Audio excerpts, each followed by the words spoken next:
that's memory lane. And then like I go back and I'm like, wait a minute, I wrestled this and I wrestled this person, and then like starts coming back to me a little bit. He has a lot of pride in his like philosophy, his work ethic. He'll start looking at things differently, and you're like, hey, you know, what do I truly love doing? I love entertaining. My first TV match was Ricky Steamboat, right there in the middle of Times Square. Oh, you're working Owen Hart. And I'm like, what? Hey, I'm Nick Barberri, former WWF talent enhancement.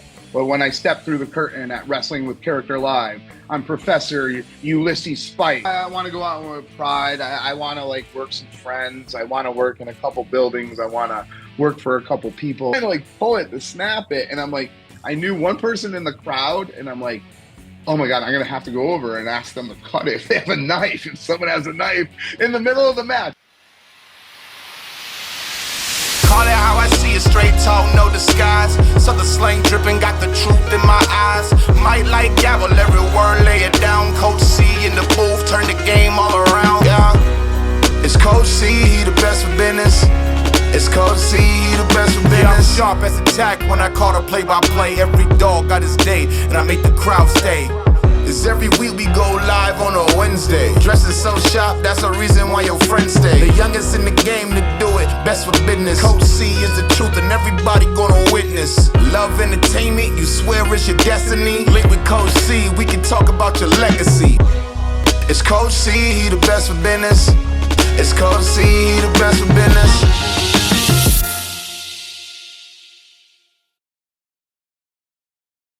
All right, everybody, welcome back to the channel. Another episode of Best for Business. I'm pumped for this one. Nick Barberri, thank you so much for joining me.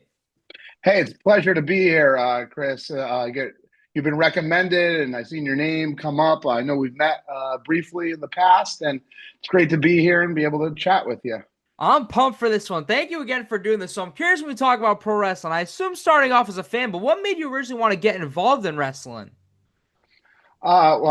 Well, pro wrestling as a whole, as I became a fan around WrestleMania 2, Okay. I remember one of my first moments that I think I stepped into the business when I was defending Ricky the Dragon Steamboat for getting his larynx crushed. And my friends were telling me it was fake. And I'm like, that could not be. And I was ready to bring fists with people on the bus, I remember, over that. So I think that's one of my first steps of getting in the business there. A unique thing is my attitude is I always think I can do something, and like sky's the limit. And I had my own backyard federation in the 90s, starting in like 86, the Prospect Wrestling Federation. So there, me and when I got to go hang out with my friend and the neighborhood kids, we put together our own little federation and gimmicks. So I think that character piece of mine is that imaginative character, larger than life, has always been a part of me since middle school. What was your backyard name? So my tackling Ted Brown. How's that? I haven't. Yes, I wore all the Jets gear. Yes, Wow. shamefully, yes. So that proves that I was a fan all the way back then. So I can't not admit that at this stage. So I'm curious, how does tackling Ted Brown go to eventually get involved in professional wrestling? Well, that there you go. The Prospect Wrestling Federation sold out, and we combined with the Town Plot Federation when I went to high school. So that's where I met Just Incredible, PJ Walker, Aldo Montoya. We'll call him PJ. That's where I had met him when I was a freshman and he was a sophomore.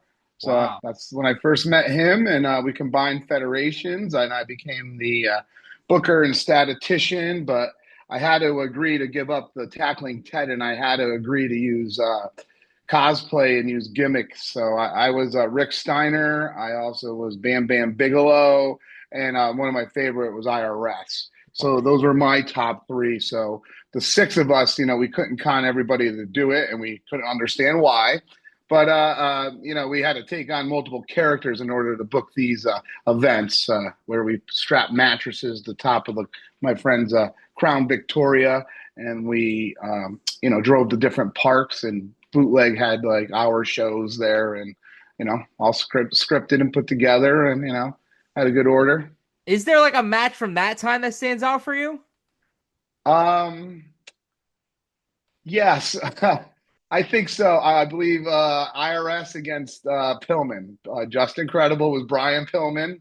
We had made friends with somebody from the neighboring high school, and we conned him into putting the mattresses on his like family's like 2-story deck, and we were able to use the like railings to like jump off of and spring ourselves Wow. in. So that's remember I said we're going to talk and you're going to open up things. That was one I haven't thought about in a while, but yes, I think that was a Halloween theme, dude. I really swear it was a Halloween theme. Yes. I'm curious for you now. When you were portraying IRS and Bam Bam, did you use their move sets, or you were using whatever you wanted to? Oh yeah. I used it. Yep, we Nice. used their move sets. Dressed. I remember I had like flame shorts, and a flame shirt, and I came out to "Some Like It Hot," good '80s song there. Yep. So Wow. IRS. I remember I'd blown my knee out and I had surgery, and I was on crutches a lot doing a manager with that character. So yeah, I got to serve IRS, and we had the varsity club.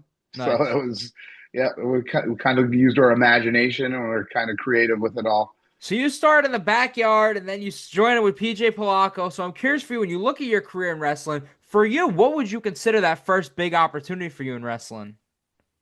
I think when PJ and I met Paul Roma, Okay.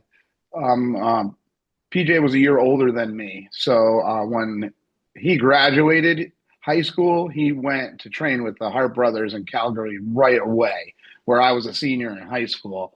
So when I had graduated, I was supposed to go to college, and then I couldn't afford it eventually. So like I never had an opportunity to go.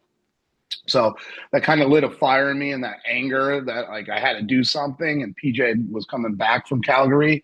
So I'd been the freshman wrestling coach at the time, and I had the key to the mat room. So I used to sneak into the mat room with PJ, and that's how I learned how to like chain wrestle and bump and, build from there. And that's where we kind of connected with the gym. It was called Quest Gym in Orange, Connecticut. So we had heard it was down there, and originally Dr. David D. Schultz had run that camp, but then he stopped running it, and then Paul had taken it over. Mhm. So we had heard about that. We had a few sessions where he and I went, and I ended up learning how to use the ropes more and all that. And then Paul stepped in the picture. We met him. That's where I met DeVito and Bell, Tony DeVito and Mike Bell, and that friendship started at that point. And the four of us trained together, and we learned all this stuff from Roma, who learned from Fuji, the Fuji way, and it was good to start learning the psychology. We knew how to wrestle now, and now it was time to learn psychology. When you talk about high school, I'm curious, post high school, is pro wrestling the number one goal you had?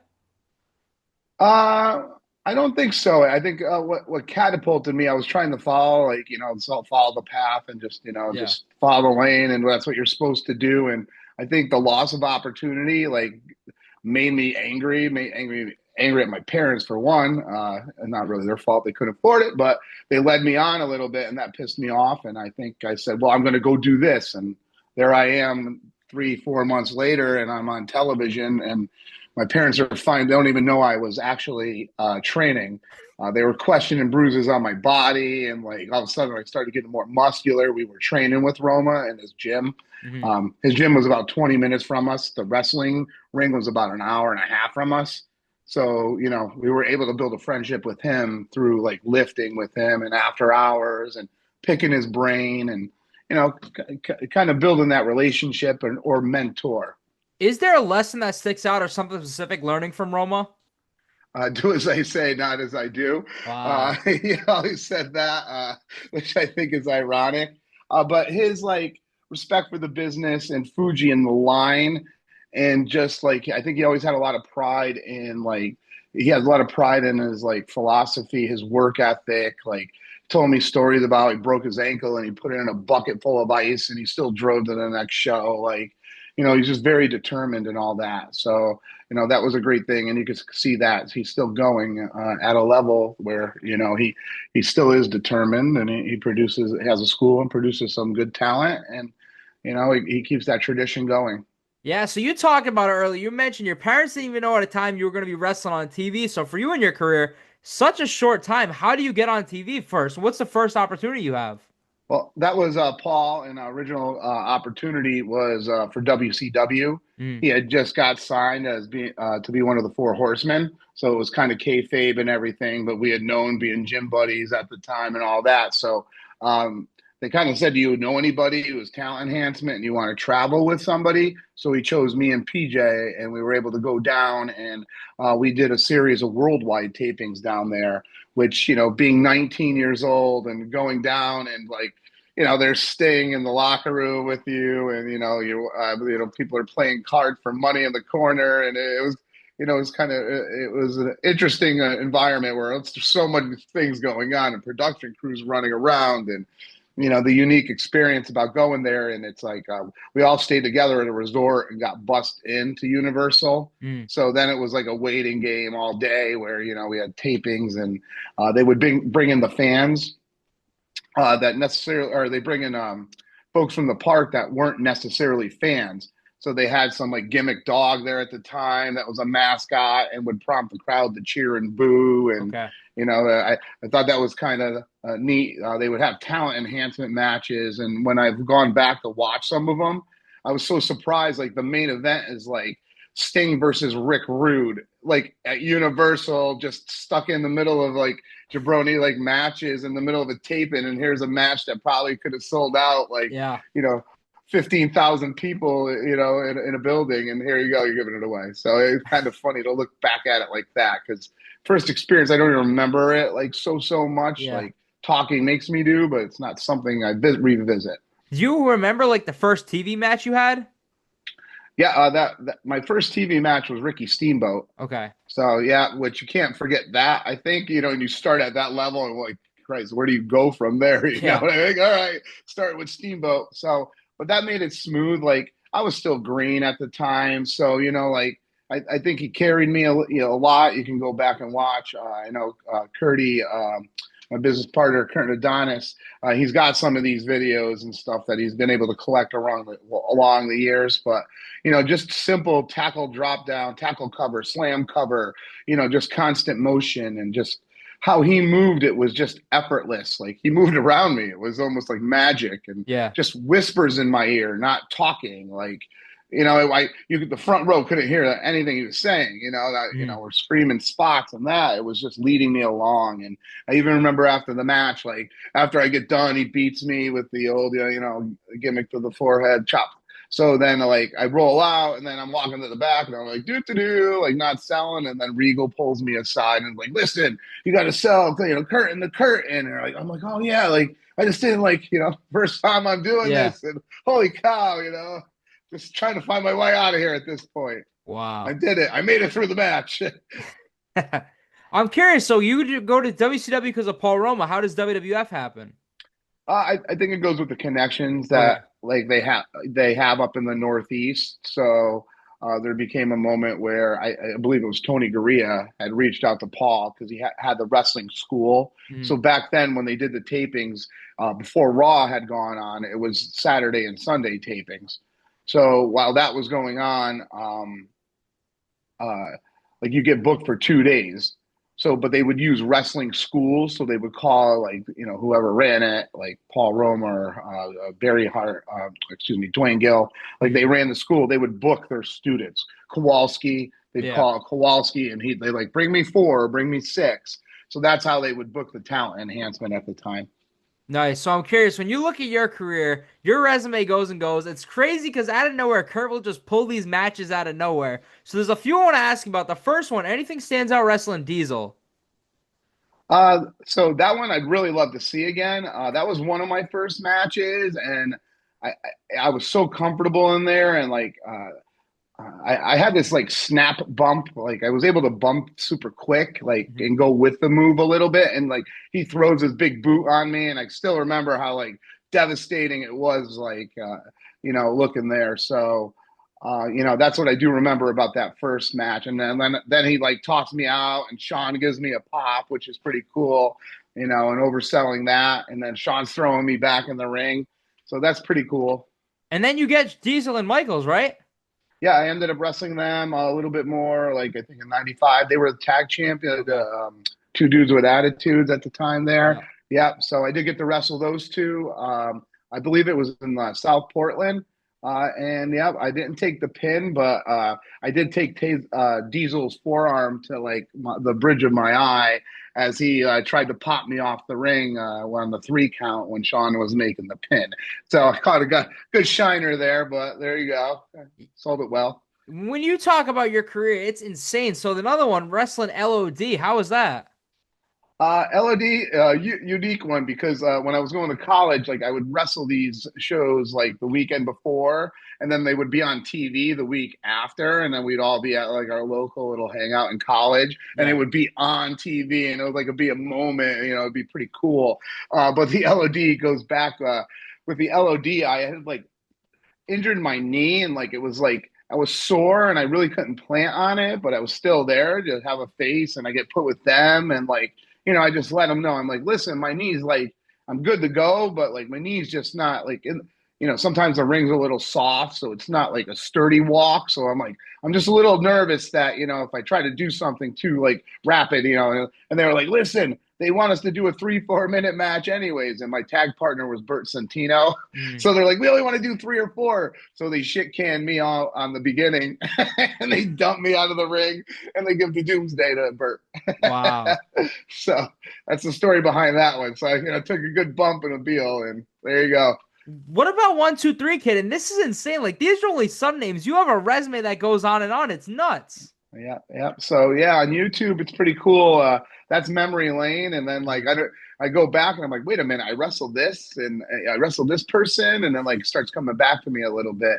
But I did have the opportunity to wrestle 1, 2, 3 Kid a few times. So my first time, which is pretty funny, and that one's on YouTube and you can go back and we'll put the footage out here and everything. Yeah. So see the story behind this, but I'm a little nervous. It's one of my first, like, 3, 4, maybe like, enhancement for WWF, and I'm wearing a black singlet and green knee pads and white boots. Well, I'm nervous and I'm at the Gorilla and I'm waiting to go out and it's dark, and then all of a sudden one of the agents like whips a pair of like red trunks at me and goes, "You can't be wearing all black. You need some color." And he like whips me these like small trunks. They're like size medium, and I don't think I've ever been lower than an extra large. So he whips these things at me and he's telling me to put them on. And like it's dark back there, so I'm putting these things on and I'm trying to fiddle and like oh my god, this doesn't feel comfortable, and they like shoo me out to go wrestle the Kid the first time there. And as soon as I go out there, I get in the ring and I hear people like, "Hey, you!" And I'm just like, why am I getting this attention? And the referee comes over and he goes to try to rip the tag off the like trunks, and he goes, your trunks are inside out, and the tag, let me get it off. And he's like trying to rip it and he can't get it. And I'm like, gosh, oh man. And there we go. Yep, I had to have the match. Gorilla makes a good comment about it. Yes, it was quite embarrassing, but that was a nice little rib they got on me there. Wow. Someone was laughing. Yeah. I'm curious for your career. Shotgun Saturday Night against Tony Roy. Is this your first win you get for the WWF? Yeah, my one and only. How was that experience? I believe it. I don't know if it was Shotgun Saturday Night, but I thought it was the beginning of Raw. Okay. Might have been. Yeah, and Curdy could maybe, it was the beginning of Raw. It was a dark match. It was at the Hardwick Civic Center. So I know Curdy might have some pictures of that, or some stills, so he might be able to get you a couple things on that. So that was really cool, like your hometown. I was playing rugby at the time, so my friends were there. Nice.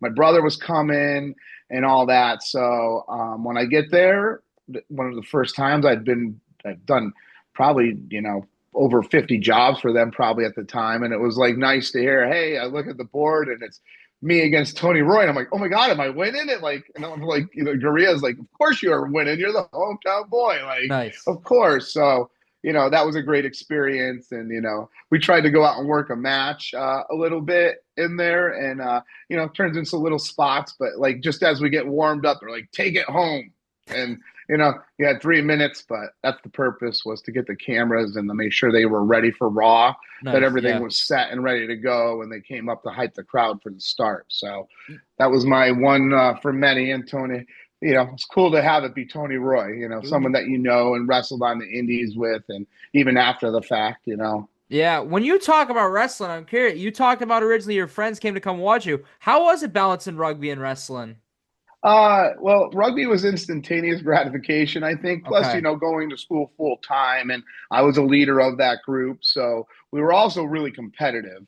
So Hmm. now you get into the old age, like, do I go and I'm a leader in this group, and I'm doing this, and I'm very involved, and I worked at Chili's pretty much full time as Okay. well. So you're putting yourself in, and this is your junior, senior year internship time of your life. Is you're trying to juggle all of this, and How that's where did you rest balance it?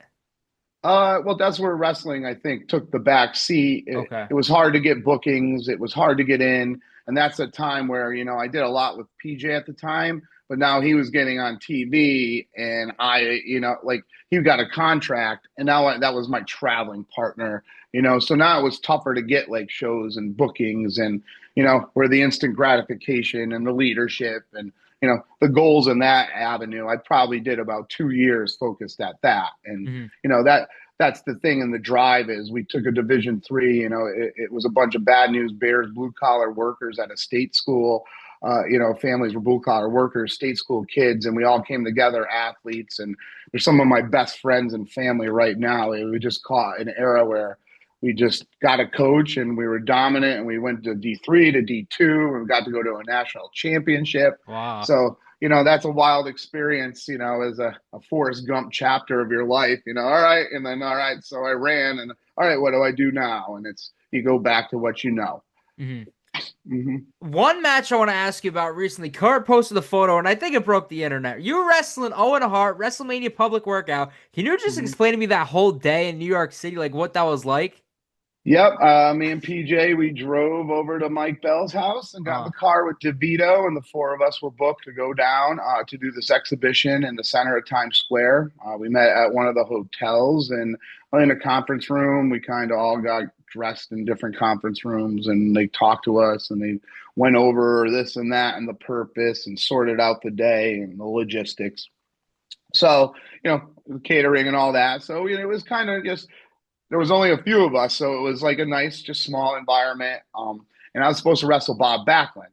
So, we go over the matches, and they're like, listen, first off, there's no cell phones back then. So yeah. there's no lines of communication. And the plan was that the baby faces go on one bus and the heels would go on the other. And they were going to park on the edge of the street in Times Square. And the ring was right in front center of the big board there, graphics board. And back then there used to be like a military recruiting, like I don't know, like little booth there, I guess. Okay. So it was like right there in the middle of Times Square. So we go over the match with Bob Backlund, and we get on. We're all dressed, and we get on the bus, and we go. LT was on our bus with his agent and Yeah. entourage, so that was cool.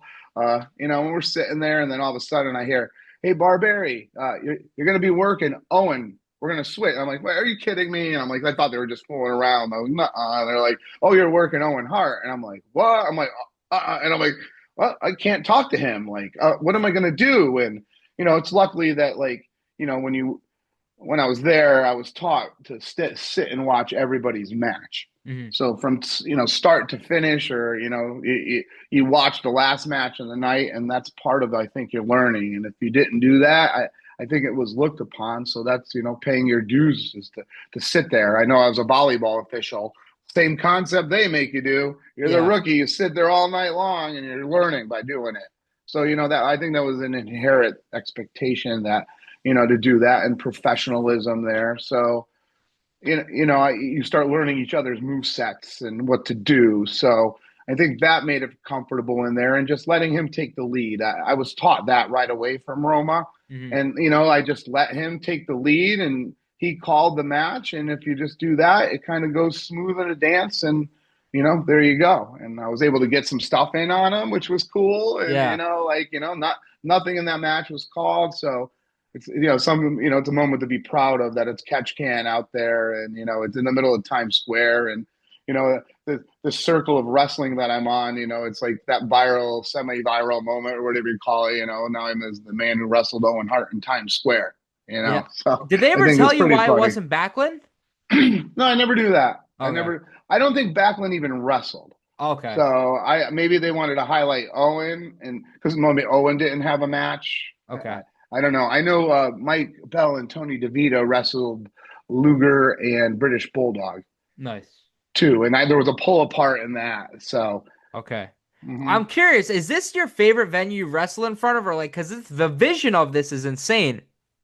Yeah, you know what? It doesn't sink in like that. I got to wrestle the Headbangers in like Penn Station, and I thought that was like really cool. Yeah. But I seen that video online on YouTube once, but then I could never find it ever again. And it was like they bumped the heck out of me, and I just sold it even more, Mhm. even more, even more, and it was like endless. And that ring was like a trampoline. It was like Okay. small, so the bumps like you could take a bump and land on your feet after it like bounced. So, that footage I'd like to find as well. Kurt's gonna find it probably. Nah, we haven't found all it. We try, Wow. we try, we try. When you talk about transition in your career, what was the idea for Nick Richards or Coach Richards? So I worked WWA with Sparta. Uh-huh. That was Mike Sparta's federation. So that was like my big indie thing. Trying to get back in a little bit. I took it serious again. And I was trying to get rid of the like hippie freak, hardcore hippie freak moniker. And I was trying to just go with the coach. I was a little bit more in shape at the time. I was taking the weight room more seriously. So that coach can be a baby face or a heel.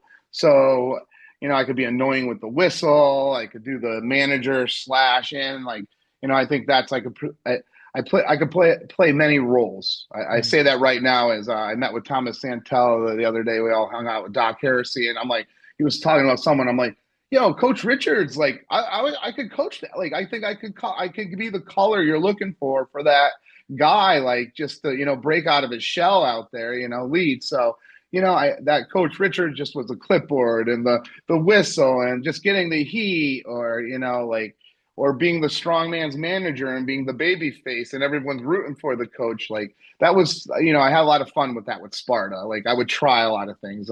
I didn't just stick to my character. Yeah. When you talk to Hippie Freak, what was the original idea behind that at first? So originally it was the hardcore hippie, Yep. and that's when ECW was really popular, and I was pretty much riding the coattails of PJ and DeVito a little bit.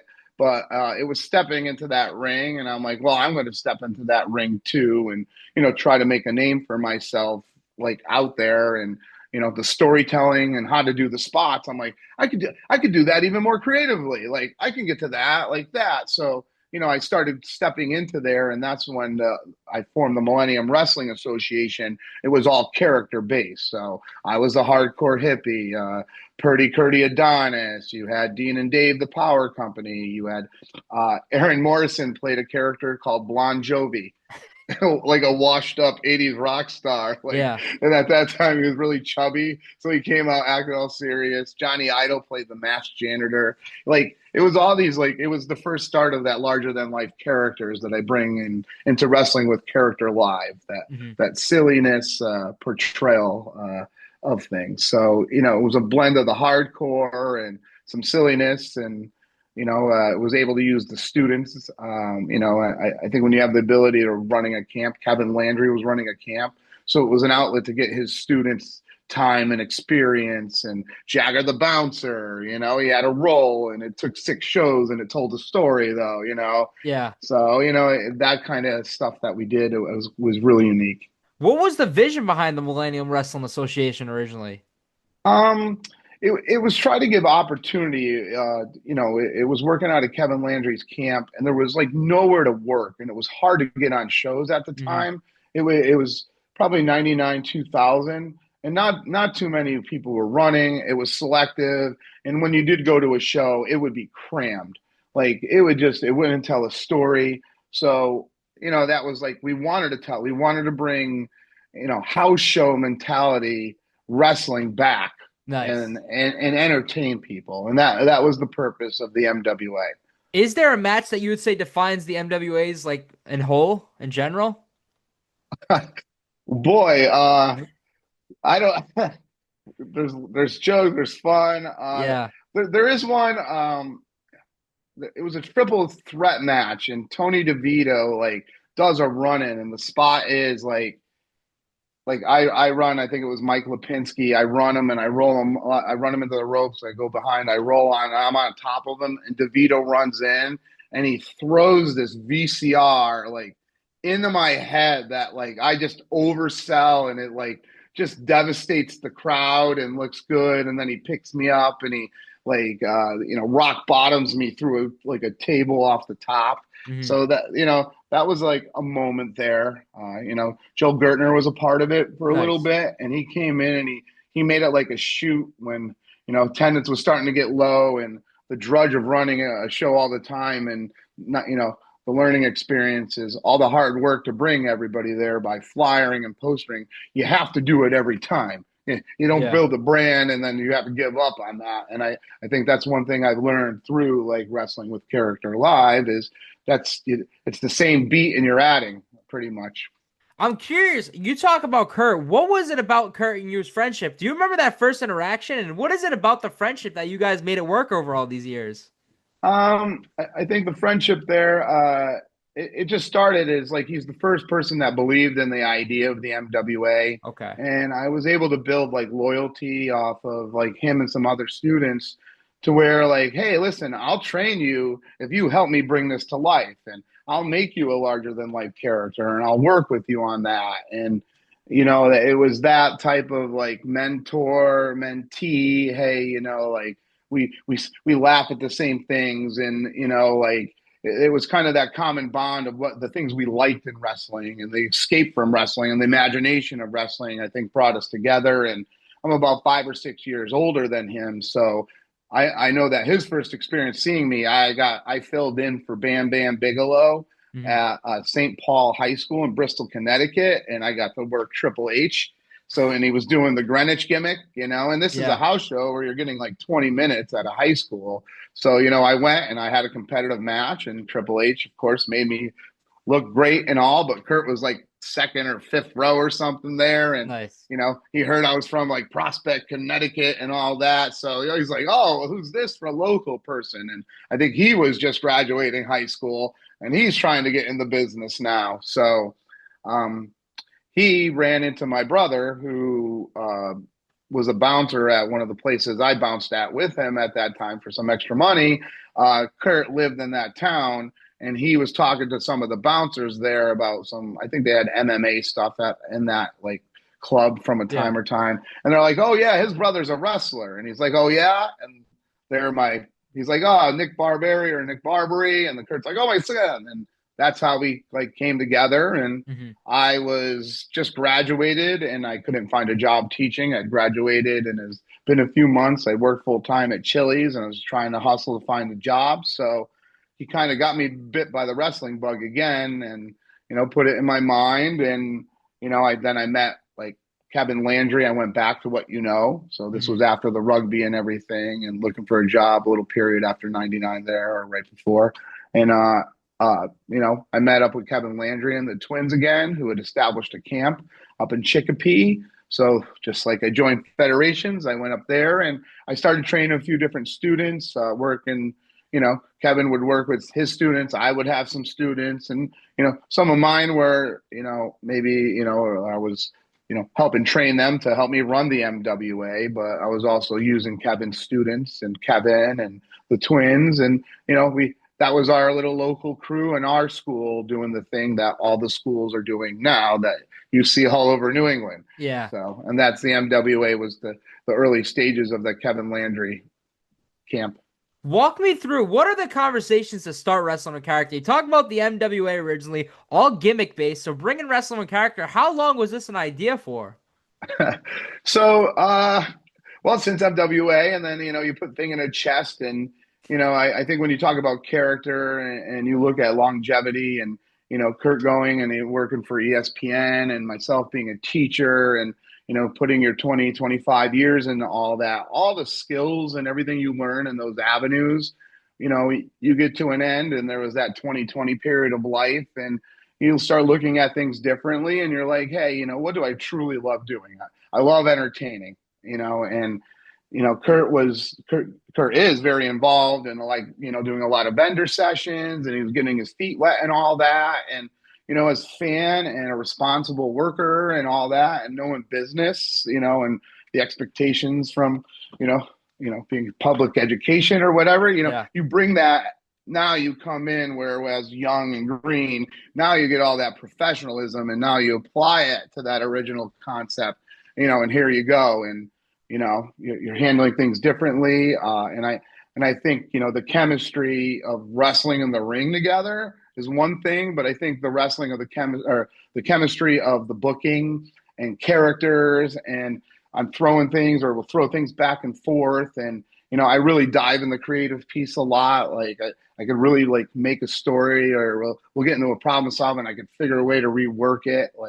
So, I have fun doing that, and I have fun presenting and going back to the drawing board. And I've learned to take criticism, and he's learned to take criticism from me. And, it's no hard feelings. The vision kind of just keeps pushing forward. And along the way, we keep meeting people, whether it's people from our past that are jumping on and loving this vision and saying, hey, like I was a part the first time and I was a believer of you, and you're doing this again like this. Well, like I'm on board. So you go from having, someone who wrestled for you is now the head of your concession stand because they're looking to support. So I think that's, that community base that we try to do in every show, raising fundraisers. Like we have it in our underbelly of the people that believe in us, that are supporting us with this vision and want to see it successful.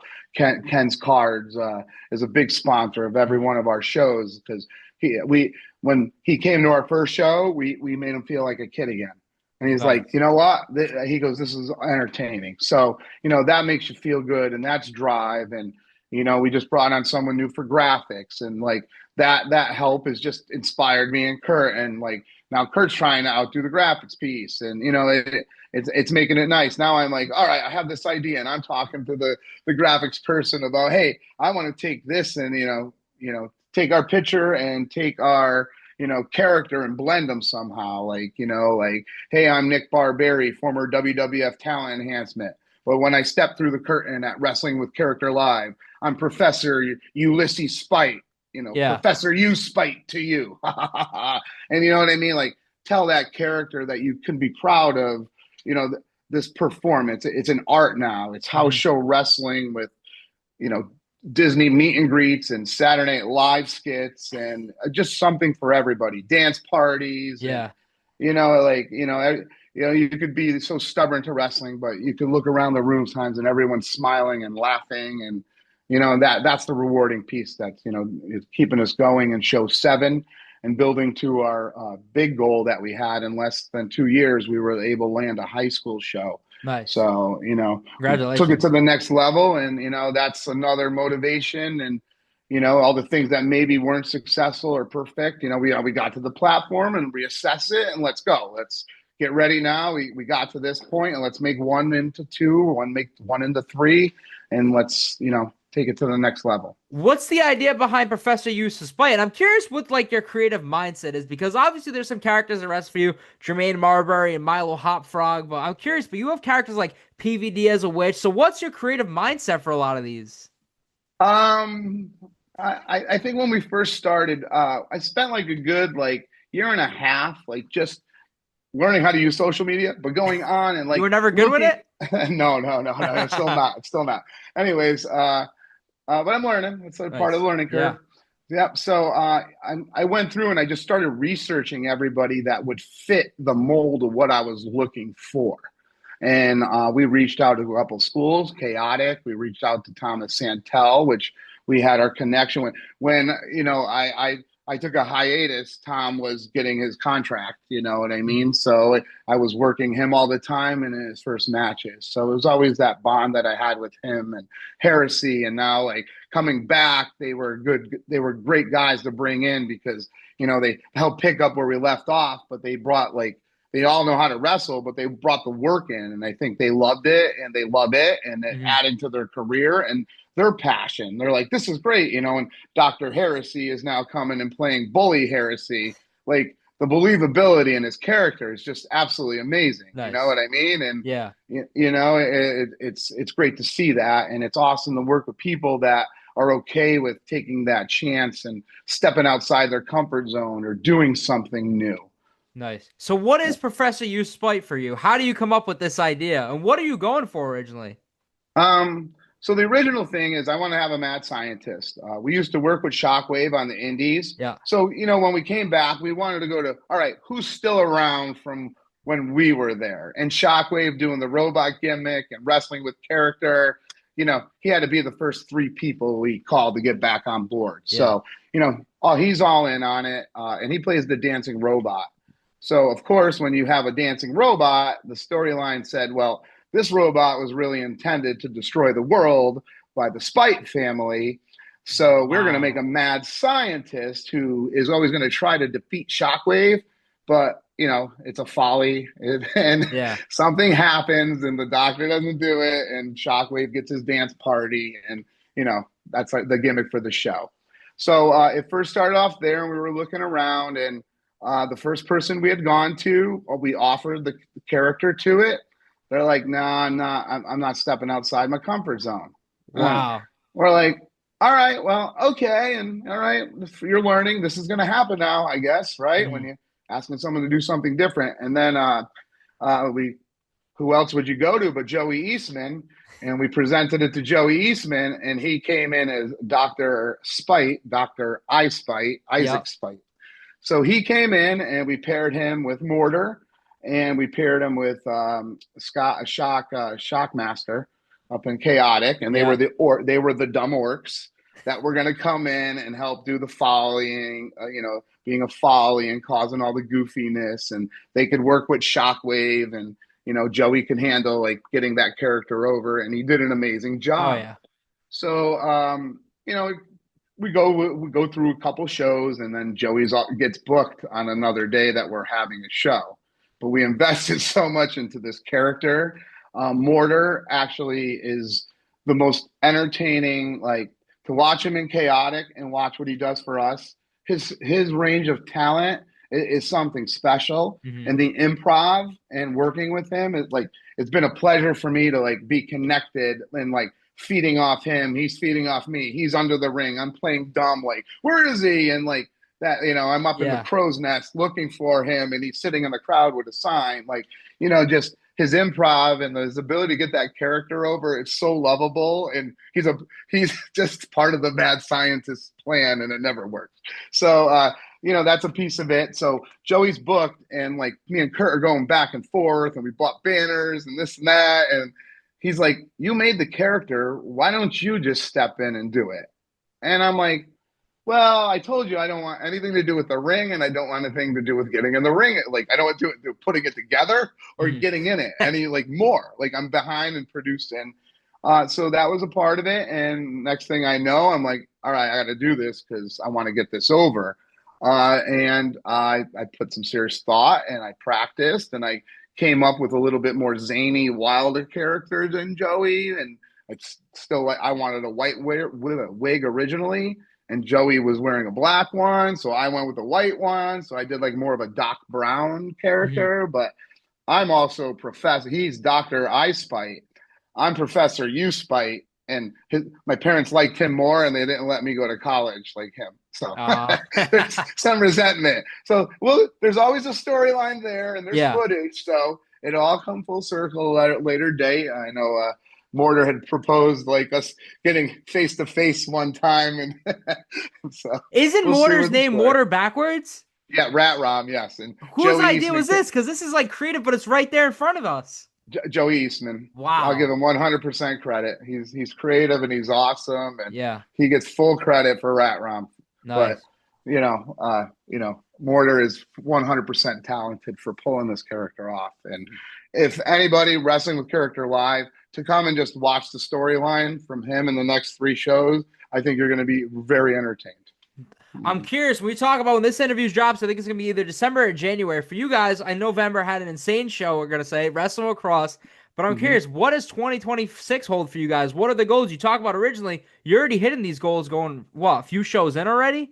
Yeah. So yeah, we had about 7 shows at the VFW, which I'm calling our residency now. Nice. We have 6 booked next year. It's That's awesome. not saying if a youth group or organization came to us and wanted to squeeze one in at the VFW and it was open, we would consider it, Yeah. depending on that help. So we do have that outlet with the VFW, and that's the community. We're trying to help them build their members. They have a trunk or treat. One of their like lead members is one of our biggest fans, and all by accident. He was already a wrestling fan and had watched NEW and been to their shows. And at the meeting, he just comes in that day when we're having the meeting to go over all this. So it's like a perfect storm. So with all that, so they've been so supportive to get this concept It's off the awesome. ground. So we have 6 shows booked. We have Valentine's, a spring, a summer kickoff, and our seasonal shows. We do a Halloween and we have a Christmas one, Nice. December 14th. I know this will be passed, but that'll be our holiday hijinks 2. Nice. That'll be happening, and we can give out this. I can give out the secret now that the whole funny thing is going to be holiday hijinks 2 has been there, but Richard Holiday doesn't like how it's spelled. So you can go back and see how this starts playing out. So we can let the cat out of the bag. You won't say anything, right?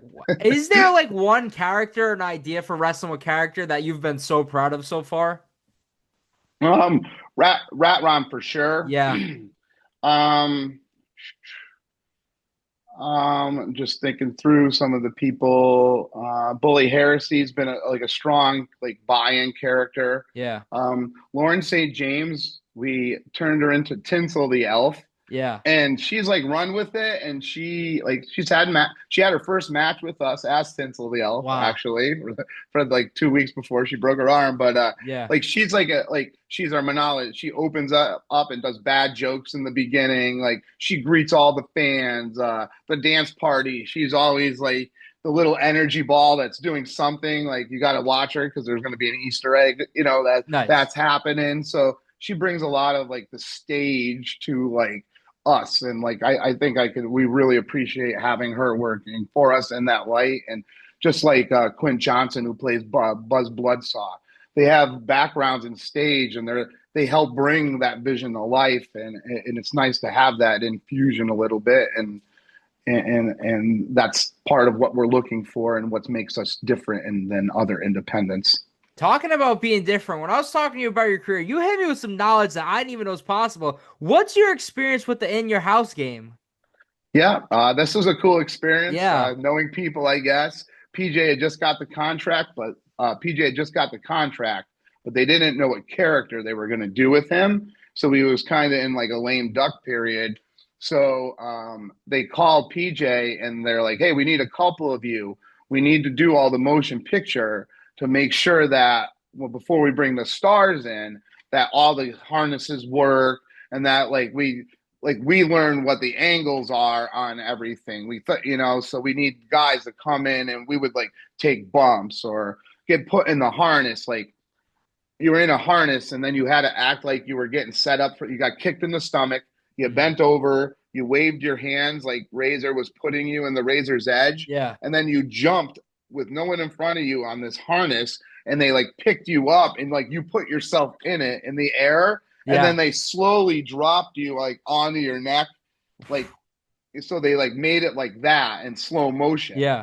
So it was pretty like cool to like see how that. And at the time, I remember there was a guy there for a claim, and he's like, "Listen, why hurt your bodies? This is going to be the next stage. All this green screen, like this is the next stage. Like get involved in that. There's a Batman and Robin thing like coming out soon. Go put your names in that hat and get involved before it's too late." And like we're like, "Oh, I'd rather kill myself in the ring." Looking at your career, when we talk about everything, you talk about doing Professor U's Spite, but when is the idea to bring back the Hippie Freak come in? So we can blame it on 2 people. Let's start with Dr. Heresy. Okay. We'll blame it on Reginald Heresy, the good old doctor, and then we'll sprinkle some Anthony Green and on that one too. And here you go, as kind of getting bit by the wrestling bug, or hey, you can do it again. So Professor U's fight gets booked up for Larry Huntley at PAPW up at Gino's Pub. Yeah. So Dr. Heresy tells me, "You got to do this." and let's bring you in as my manager with Chill Will. And I'm like, hey, that sounds cool. Tim McNeely, one of my best friends, was up there. So I'm going to make a weekend of this. So I'm in. So I go. Funny story. I get there. Heresy never told Huntley that he booked me. So that's between them. Yeah. Anyways, so I do the doctor or Professor Youthlight gimmick up there, and I go out and, I'm doing some old Memphis stuff. Like, so Gino's Pub is like one of the most ridiculous things I've ever seen. Like, it's standing room only, and everybody's up against the ring. Okay. And it's all these like young people ready, looking to go out, like in South Portland. And that's where they're going and getting their drink on and getting a little rowdy, and they're getting their courage on. Yeah. But it's up to the ring, and it's just loud, and it reminds me of the Underground Shane McMahon did there. Yeah. It's really like that type of environment, and there's like a band behind you. So, so like I do all these Memphis spots, and I'm like, hey, okay, whatever. Like, I got in there a little bit and it'll loosen up. So then the next thing, I get called back to go do that again. And that time I go, they're like, hey, Doc Heresy gets on the phone. He's like, someone just canceled on my EWA show tomorrow. We need a replacement. And he's like looking around, and he's like, anybody free? And no one's like, no one's free. No one's free. And he looks at me and he's like, can you do it? And I had my Hippie Freak shirt. And I'm like, he's like, what you did out in the ring here tonight, you just do that tomorrow and you'll be fine. And I'm like, okay. So I'm like, all right, I'll do this. You know what? You're right, Doc. I can do this. So I go to the EWA show for Adam Booker there, and I see some old friends, and it's great. Yeah. Anthony Green's on the show, and he and I had just reconnected and hadn't even seen each other yet. He wasn't even in Wrestling Character Live yet. So, I go out, and before I'm like, well, I don't have any gear. I do have a long sleeve shirt that's 25 years old. Yeah. And I went and got some $10 black shorts, and I had some knee pads that were like kind of just light that I was using for Dr. Spite there. And I'm like, you know what? I don't have any footwear. I'm like, I'm going to wear Crocs and socks. Being a phys ed teacher, it's one of the things I hate the most, and I'm anti-Croc and sock. So I'm going to wear that and like be the hippie that way. Yeah. And I'm like, but I need a hemp necklace to make the hippie true. So I go down, it's in Saco. So I go down to Old Orchard Beach, and I go through all these stores, and I get myself a hemp necklace, and I put it on, and I make it nice and tight. I'm like, all right, the hippie's back in session. Oh, nice. So we go over, and we're going over the spot. It's Lumber Jake and Dr. Heresy against me and the Klein, King Klein or something like that. Mm-hmm. So anyways, we have this tag match, but 2/3 of the way through the tag match, as I'm sweating and maybe blowing up a little bit, the hemp necklace starts tightening. So as I start breathing, the necklace gets tighter, and every breath I'm like, I think I'm choking right now. And the cameraman's looking at me, and he can see that something's not right. And everything's bulging, and I'm pulling on it, and I have to get down because now I can barely breathe. I'm getting in a weird state, and I'm trying to like pull it to snap it. And I'm like, I knew one person in the crowd, and I'm like, oh my God, I'm going to have to go over and ask them to cut it if they have a knife. If someone has a knife in the middle of the match, this is going through my mind. Here I am, I'm back wrestling. Yeah. So anyways, I pull it, I loosen it, I get enough wind, and I get in, and I go for the finish, and we get it, we pull it off. But I can see them calling me in the ring, and I have to wave them off. And I'm like, what do I do right now? Do I have to break character and admit that I'm just a goofball? So that was my experience, and I wasn't happy with it. So then Anthony Green told Chris Sullivan at Lucky Pro, the hippie's back. Next thing I know, I get a call, and I'm like, you know what? I asked, who am I going to work? I don't know if I could just work anybody. He goes, I'm going to have you work BRG. And I'm like, all right, I'm in. I'll do it. So I started taking it seriously. Larry Huntley does all these like fair shows. Yep. So I committed myself, and I went up for like 4 days with him, and I did some fair shows to get my feet back under me, what my weaknesses are and what my strengths were. And I kind of pulled it all together a little bit, and conditioning and, that type of stuff, and prepped myself for the BRG match and went out, and I thought it went really good. Well, we got over, and I've been doing this spot with the Crocs where like activate sports mode with the crowd. So it's Nice. super ironic, but it's very engaging. It's almost that wrestling with character live. I get to take this character, my old character, and go work for other people that I've known and kind of use that like psychology to pull all their fans in and work within my limits and, tell a good story. And I think, you know, match storylines change and evolve, and whether you think they're different or not. Like, I never watched all this stuff in the last 15 years, so I'm giving people like maybe a little storyline maybe they haven't seen because I wrestle my way a Yeah. little bit rather than how it's evolved a little bit in the indie scene. So I think that helps with the worksmanship of it versus wrestling. Talking about the last 15 years, did you just distance yourself completely from wrestling, or you were like still like showing face or doing things, or were you done with wrestling completely for a while? Well, when you talk about setting goals there again, Yeah. at one point, I had like lost a relationship, and that made me go, I'm going to be a leader in the world of teaching. So I went and I just busted my butt and getting a degree. I actually coached rugby and track for about 9 years during that Yeah. time. And I became an athletic director. I did that for 8 years. And when you talk about your skills, like being an AD just taught me to be organized Yeah. and event management. So like, when we're doing the vendors for this November 16th show, like I'm talking to the school and I know half of the policies already and like exits and the OSHA and this, and we could do this for this reason. So, that skill set as an athletic director has come 100, and being a track coach, I think as well, just knowing how to respect everybody, because track is a melting pot of all the sports in your school, and they all come together at the end, and you're the one that makes them all believe in each other. So I think that's, that part of me like comes alive into wrestling with character live and how I run it and how Kurt runs it as well. I'm curious, being a teacher, did anyone ever come up to you and say, "What's up," like Nick Barberri, and talk about wrestling or anything like that?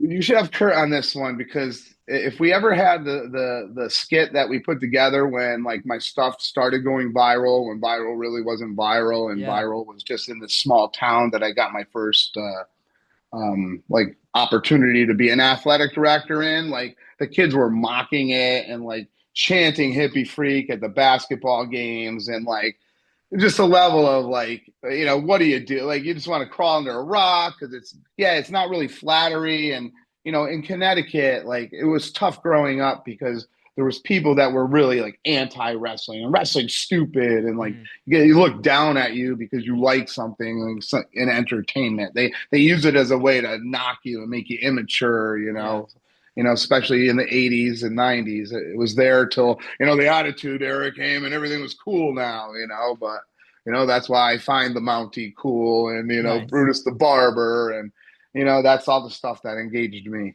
What's the mindset behind the Hello Goodbye tour?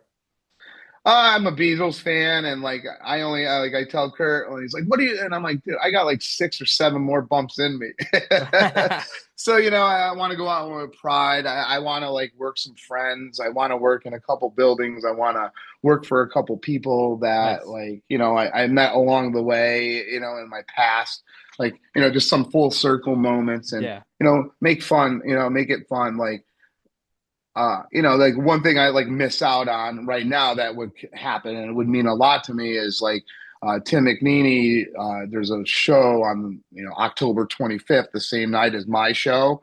Well, Tim McNeely's like local football team is having theirs up there with Larry Huntley's running it, and I can't be there. And Timmy's boy and everything and his family. Like, I'd love to be there to entertain them specifically. You know what I mean? Yeah. So like that's the moments I'm looking for, and with my open book, or come in for a little skit or a storyline, or bring Coach Richards in, or make that mentor, to you use my past to like make something out of somebody. Like I would have fun doing that.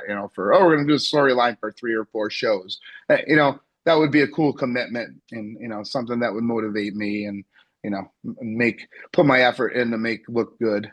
So right now you're just doing it to make the memories and things like that. Is that what you say the next year the goals for you, pretty much? As the hippie freak wrestler, yes. Yeah. Wrestling with character live is the businessman and where we're going with that. And that's the next career that I want is I want to be busy enough in that, from doing high school shows to the residency to some summer tours. And, I think we're just building a reputation, behind the scenes now with the vendor thing is, we're pretty good to go out and use some of our vendor skills and going to be handlers. We've had the opportunity to do that for AEW already. So, Nice. like being able to go do that at the drop of a hat, or being able to go away for 4 days, we kind of have that luxury. Nice. Well, Nick, I can't thank you enough for joining me. I remember texting Kurt and asking him, like, hey, do you think Nick would have, like, any interest? So the fact that we made this happen, thank you for doing this. I appreciate it. No problem. And a part of it is, like, I want to bring that past out. Now that I'm coming back, that was the biggest learning curve, too, is, when I first met you, I'm overwhelmed by meeting everybody at Fight Life. And no one even knows who I am. And I've seen all these guys online. So not that I'm marking out. I'm like, oh my God, that's you in person versus watching you all on tape. Talking about marking out, Anthony Green sent me the photo he took of you and Dr. Heresy, and I marked out completely. Yeah, I get that was the day that was the day I was choked and died. Yes. Yeah. So, yeah, that's awesome. Well, Nick, I can't thank you enough. Every best interview of Best for Business ended the same. The day you decide it's all done, whether it's Hippie Freak, US Spite, what do you want your legacy in pro wrestling to be as a whole? I think it's just that fun-loving, like, person, that locker room person that always made light of things. I think, being known as the River and creative, but anytime, like, I had to be out there, like, I take my work seriously. When I did something, we turned Thomas Santel evil. Mm-hmm. And, like, I had a lot of lines, and I had two things going on that, and I locked myself in for 4 hours, and I went over it all, and I'm like, I'll improv, but I got to know everything behind. So wrestling BRG, I'm not going to go make a fool out of myself. And that, that one moment there was what, I saw what PJ had done in Memphis wrestling. And I'm like, I don't want to do that. Like, what I mean? So I'm like, well, how do I get in cardio shape? And I'm like, well, I guess I'm going to get up and down off the floor 15 times as quick as I can. Yeah. Can't jump up and down anymore at 51, but, I find a way to get there. And I think, that unwavering thing, it goes in the business, or it'll go in the Hippie Freak, or, Professor U Spite's going to get a match or two. And here or there, you never know. Nice. I'm sure Rat Rom's going to get his revenge one day. Yeah.